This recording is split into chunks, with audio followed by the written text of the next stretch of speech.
Assalamualaikum warahmatullahi wabarakatuh. Alhamdulillahirabbil alamin. Wassalatu wassalamu ala asrafil anbiya'i wal mursalin wa ala alihi wa ashabihi wa man ittabahu ila yaumiddin. Amma ba'd. Bapak, ibu-ibu, saudara-saudari, seluruh jemaah Masjid Taqwa Medan Area yang dirahmati Allah. Pada kali ini tema kajian kita adalah prinsip etos kerja dalam Islam.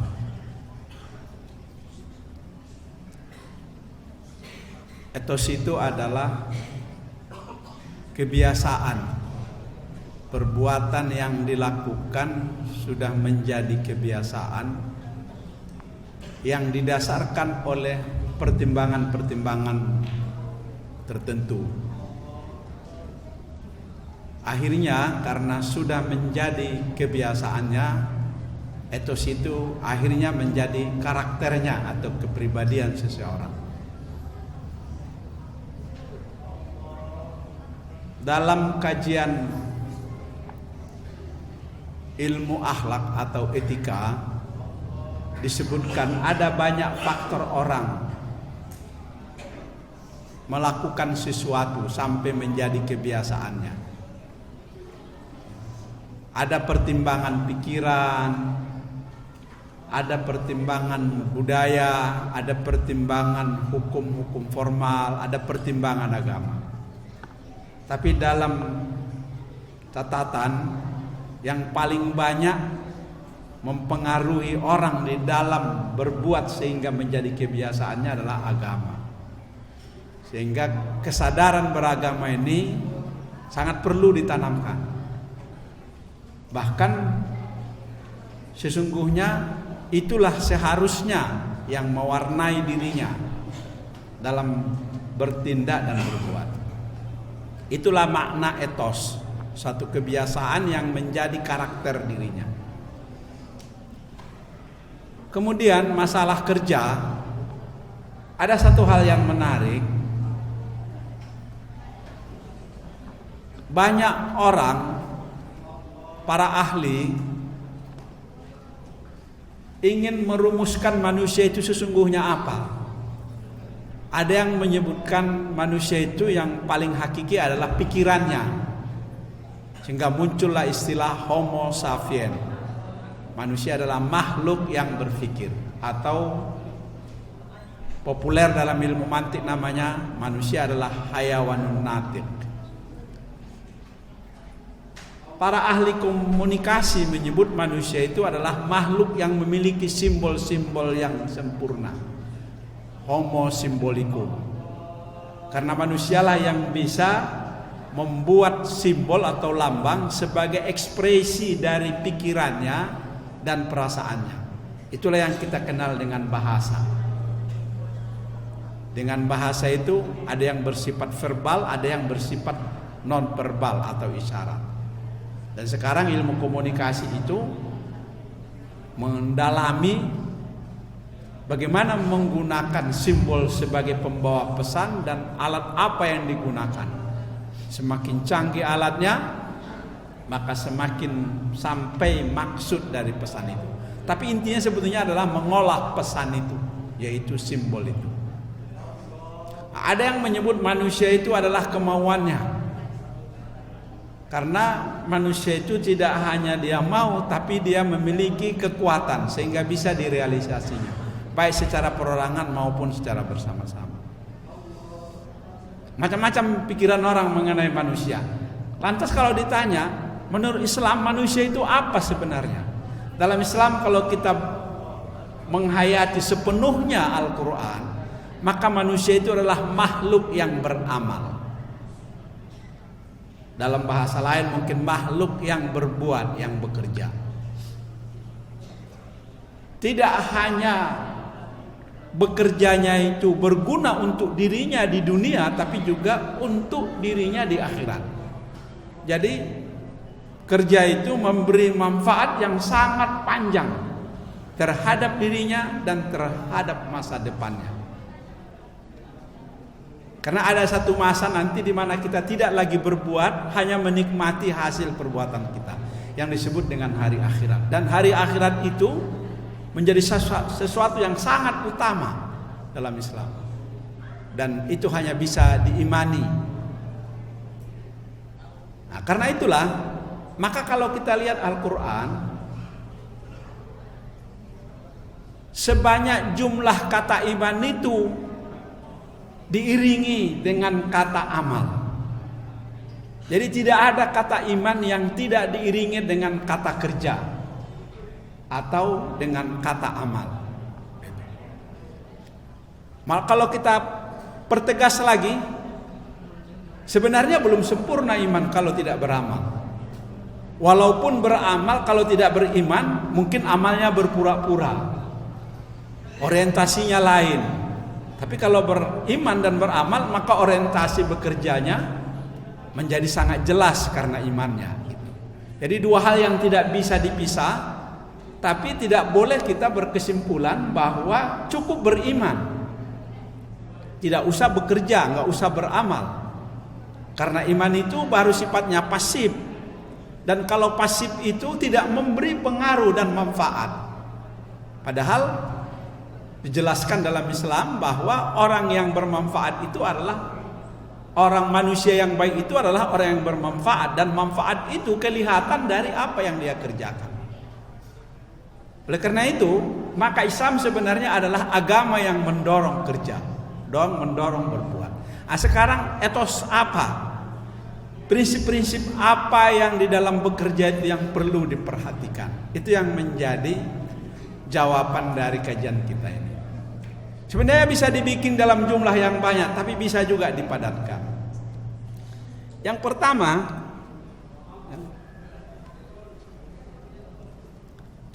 bekerja di dalam Islam itu harus diyakini. Saya ulangi, harus diyakini sebagai ibadah.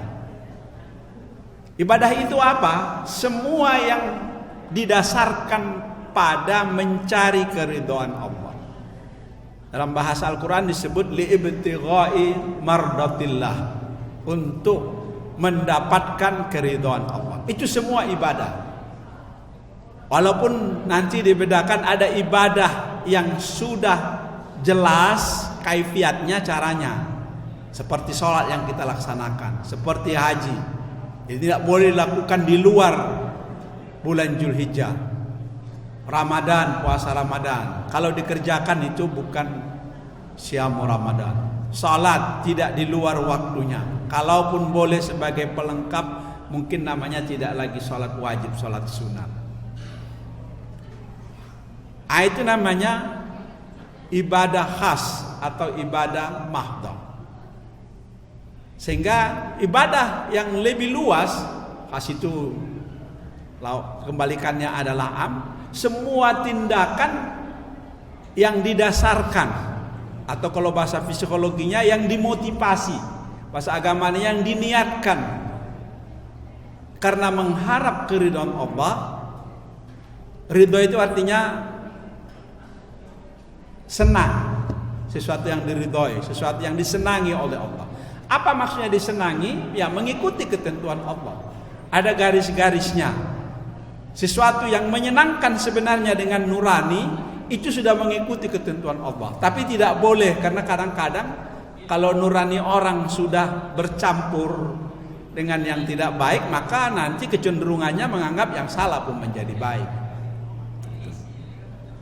Tapi ketika masih nuraninya murni, hati kecilnya murni, sebenarnya itu adalah fitrahnya dijadikan Allah. Maka kata Ali bin Abi Thalib, kalau ada sesuatu yang meragukan bagi dirimu, maka tanyalah hati nuranimu. Dia akan berkata jujur. Cuma masalahnya hati nurani ini dia dibalut oleh berbagai macam hal yang bisa mempengaruhinya. Karena kalau yang membalutnya itu di sekitarnya itu adalah hal-hal yang jelek, ya maka dia nanti yang baik pun menjadi jelek, yang jelek pun bisa menjadi baik. Artinya hati nurani orang yang masih terpelihara. Terpelihara itu apa? Orang yang selalu beribadat sehingga dia merasa dekat dengan Allah dan Allah memeliharanya. Itu yang dimaksudkan itu. Jadi semua amal itu harus didasarkan pada niat atau dimotivasi oleh niat liibtigha'i mardatillah, dan itu ibadah. Mengajar umpamanya akan menjadi ibadat karena Islam menyuruh orang menuntut ilmu, dan kalau kita bahagian dari persoalan itu, maka kita menjadi ikut melakukan ibadah itu. Karena kaidah usul fikih malayatimul wajib illa bihi fahuwa wajib. Menuntut ilmu itu wajib. Tapi bagaimana bisa ilmu disampaikan, dituntut kalau nggak ada guru? Ada guru tapi tidak melaksanakan tugasnya, tentu dia harus mengajar. Maka mengajar adalah bahagian yang tidak bisa dipisah dengan adanya ilmu. Jadi kalau ilmu wajib, maka mengajar pun sebenarnya adalah sesuatu yang wajib. Kalau itu dasarnya bahwa menuntut ilmu itu dan bahagian dari menuntut ilmu itu harus ada mengajar di dalamnya, maka mengajar itu adalah menjadi ibadah. Demikian juga umpamanya berjualan. Memang tidak langsung dengan berjualan itu berhubungan dengan agama, tapi faktornya kalau diniatkan dia bisa menjadi ibadah. Karena ajaran agama menyuruh kita berinfak, menyuruh kita untuk pergi haji yang memerlukan biaya, menyuruh kita untuk berzakat kalau sudah sampai nisab dan haulnya, ukuran tahunnya. Bagaimana mungkin kita bisa mendapatkan itu kalau kita tidak berjualan, tidak berniaga umpamanya yang menjadi bidang kerja kita. Tapi harus diniatkan. Karena itu ketika orang meniatkan sesuatu sebagai suatu ibadah, dia akan melakukan pekerjaannya itu dengan sungguh-sungguh, dengan serius, karena dia merasa diawasi oleh Allah. Bekerja itu yang paling utama, melihat semua pekerjaan itu sebagai bahagian dari ibadah yang tidak terpisah. Sehingga ketika orang bekerja, orang ini akan melihat pekerjaan. Sejumlah ayat umpamanya bisa kita kutip pada surat At-Taubah ayat 105 umpamanya, a'udzubillahi minasyaitonirrajim, bismillahirrahmanirrahim. Wa qul i'malu fasayarallahu amalakum wa rasuluhu wal mu'minuna wa sataradduna ila alimil ghaibi wasyahadati fayunabbiukum bima kuntum ta'malun. Dan katakanlah ya Muhammad, bekerjalah kamu, Allah akan melihat apa yang kamu kerjakan itu. Demikian juga Rasul melihatnya dan orang-orang beriman. Nanti kamu akan kembali kepada yang maha mengetahui hal-hal yang gaib dan hal-hal yang realistis, syahadat. Nanti beritahu kepada kamu apa yang telah kamu kerjakan. Jadi artinya orang yang bekerja itu harus dimotivasi atau berniat sebagai satu bahagian dari ibadah. Itu yang pertama. Yang kedua, ayat yang kita baca tadi sekaligus sebetulnya menjadi suatu etos bahwa etos kerja dalam Islam itu adalah kerja sungguh-sungguh. Dalam bahasa yang populer, kerja keras. Karena ayat itu memperjelaskan bahwa Allah tahu betul kamu itu kerja main-main atau hanya sekedar sambilan-sambilan atau kamu serius. Karena Allah akan memperlihatkan apa yang kamu kerjakan. Artinya kalau kamu bekerja sungguh-sungguh, Allah akan memperlihatkan kesungguhanmu itu sebagai imbalannya. Kalau kamu hanya kerja sebagai sambilan, tidak sungguh-sungguh, apalagi ada kepentingan yang tidak baik dalam pekerjaan itu, ada tidak diniatkan sebagai satu ibadah, Allah memperlihatkan itu. Jadi ayat At-Taubah ayat 105 ini sekaligus menjadi dalil bahwa orang Islam yang bekerja itu etosnya harus kerja keras. Dalam hadis Rasulullah dinyatakan yang terbaik untuk kamu makan adalah apa yang kamu usahakan.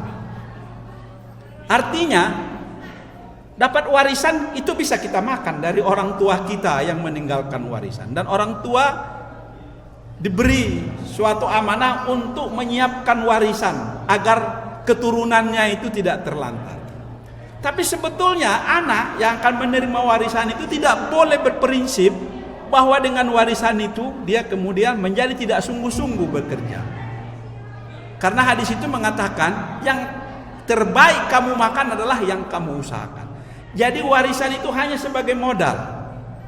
Jadi anak-anak terutama ini yang orang tuanya yang punya atau yang akan mewarisi sesuatu tidak boleh merasa bangga dengan orang tua itu. Dia harus bangga dengan kerjanya sendiri. Karena itulah yang terbaik untuk dimakannya. Jadi yang dia makan itu adalah hasil yang dia buahkan sendiri. Itu. Kemudian hal lain mungkin yang bisa kita lihat adalah menghargai waktu. Dalam studi Al-Quran atau ulumul Quran ada bahagian yang sangat menarik yang disebut dengan qasam. Qasam itu janji. Allah itu berjanji pada dirinya sebagai suatu pernyataan bahwa ayat yang setelah huruf-huruf qasam itu sesuatu yang sangat penting diperhatikan. Bukan janji dalam pengertian mengikat dirinya seperti kita berjanji. Allah itu berjanji di semua waktu, perubahan-perubahan waktu. Allah berjanji dengan waktu fajar, wal fajri. Waw qasam itu, waw itu adalah menunjukkan kesungguhan, keseriusan demi waktu fajar. Kalau bahasa kita subuh. Kalau di Saudi Arabia sana, di Arab nggak ada istilah subuh, yang ada waktu sholat fajar. Demi waktu duha, artinya matahari sudah mulai menaik sedikit. Wadduha. Demi waktu asar, wal asri. Demi waktu malam. Jadi pergantian-pergantian waktu itu Allah membuat dalam Al-Quran dengan kalimat adanya qasam di dalamnya itu. Itu artinya perlu diperhatikan waktu itu. Artinya kedisiplinan kepada waktu menjadi sesuatu etos kerja. Nah, kita melihat bahkan kadang-kadang kalau kita bandingkan dengan negara-negara yang cepat kemajuannya, kaitannya adalah soal efektivitas penggunaan waktu. Kita masih lebih rendah, bangsa yang lebih rendah menggunakan waktu untuk bekerja. Bangsa-bangsa yang menggunakan waktu efektif untuk bekerja ternyata memiliki cepat waktunya. Bahkan Rasulullah itu penjelasan dari para istrinya adalah orang yang selalu bekerja walaupun dia di rumah. Sehingga waktu ini menjadi perlu diperhatikan.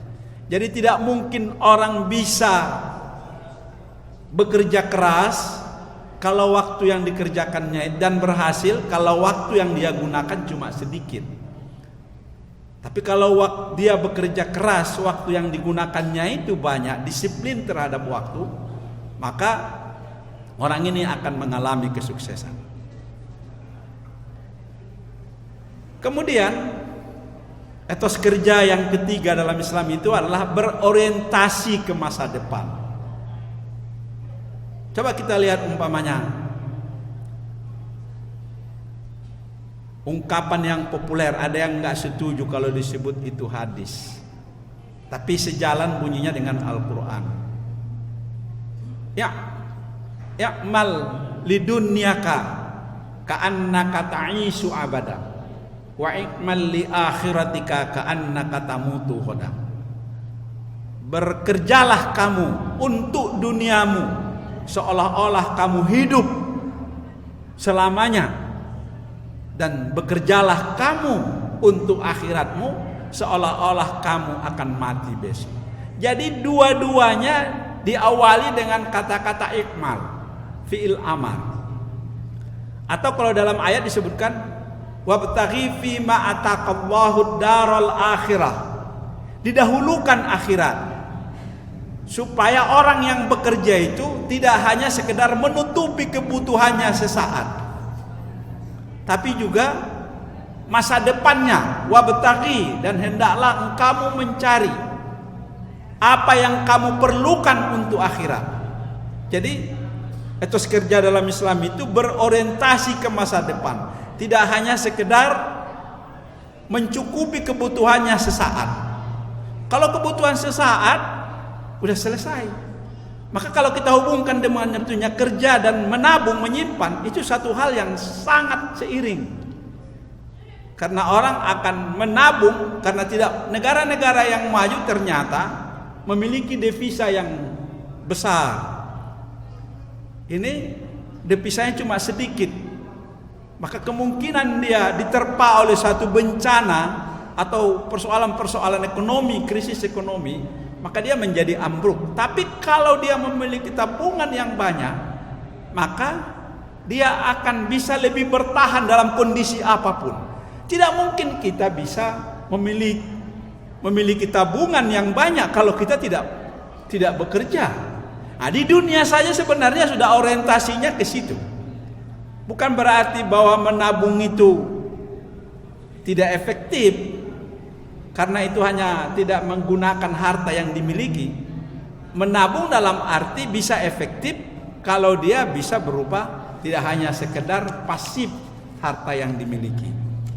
Apalagi kalau kita hubungkan akhirat, itu lebih jauh lagi melihat ke masa depan. Kemudian etos kerja lainnya adalah bisa kita sebut umpamanya sebagai takaful ijtimai, tanggung jawab itu. Karena kehadiran kita di muka bumi sebagai khalifah, tidak mungkin kita bisa melakukan tugas khalifah, memakmurkan alam diantaranya, wasta'marakum fiha, kalau kita tidak bisa bekerja keras. Cobalah kita lihat belakangan ini banyaknya banjir di beberapa daerah di negara kita. Ya, salah satu adalah cara berpikir untuk mendapatkan kebutuhan kepentingan sesaat dengan menebang pohon atau pembalakan liar, sehingga terjadi erosi yang lebih cepat dan tidak bisa menahan curah hujan. Akhirnya hujan yang dipersalahkan, akhirnya bencana selalu terus-menerus menimpa. Tidak diantisipasi dia. Nah, mengantisipasi itu menjadi bahagian dari tanggung jawab. Jadi di pekerjaan itu juga harus terselip di dalamnya tanggung jawab untuk tetap bisa menggunakan anugerah Allah alam ini, sehingga terus-menerus manusia bisa memanfaatkannya, bukan hanya pada diri kita sendiri. Kemudian tentu saja adalah ta'awun selain takaful itu untuk menolong orang. Karena bagaimana mungkin kita bisa menolong orang kalau kita tidak memiliki harta, buah dari pekerjaan itu. Dalam satu ayat surah As-Saba ayat 13 sangat menarik. I'malu ya ali Daud syukran. Bekerjalah engkau ya Daud dan keluargamu sebagai bentuk syukur. Jadi syukur itu sekaligus menjadi etos. Bukan syukur ini dalam arti ucapan saja ya. Astagfirullah, alhamdulillah, itu bukan berarti salah. Tetapi syukur itu adalah dalam bentuk perbuatan, ada tindak lanjut lagi dari pekerjaan itu, sehingga dia membuahkan lebih besar lagi dan terus menerus. Jadi ada pengembangannya. Dan yang terakhir tentu adalah etos kerja dalam Islam itu adalah syukur. Ada sejumlah ayat yang berkaitan dengan orang berinfak dan kemudian orang bersyukur. Apa yang disebut dengan ayat Al-Quran yang lazim kita dengar, wala in syakat la wala in kafartum la azidannakum. Dan jika kamu kufur itu artinya menutupi manfaat-manfaat dari apa yang kamu peroleh itu, maka Allah akan memberi azabnya kepada kamu. Hendaklah kamu bersyukur. Kalau kamu bersyukur, la azidannakum, kami akan menambahnya. Jadi bersyukur itu tidak dalam bentuk ucapan, tapi mengembangkan apa yang sudah kita miliki itu sehingga dia lebih besar manfaatnya. Maka Allah akan menambahnya. Itu maksudnya. Jangan dipahami secara sempit. Sebaliknya kalau kamu tidak mengembangkan, maka Allah akan memberikan siksaan kepada kamu. Saya kira itu beberapa poin, karena yang kita bicarakan adalah prinsip. Mudah-mudahan kita bisa merealisasikannya dalam kehidupan kita. Nasrun minallah wa fathun qarib wa basyiril mu'minin. Wassalamualaikum warahmatullahi wabarakatuh.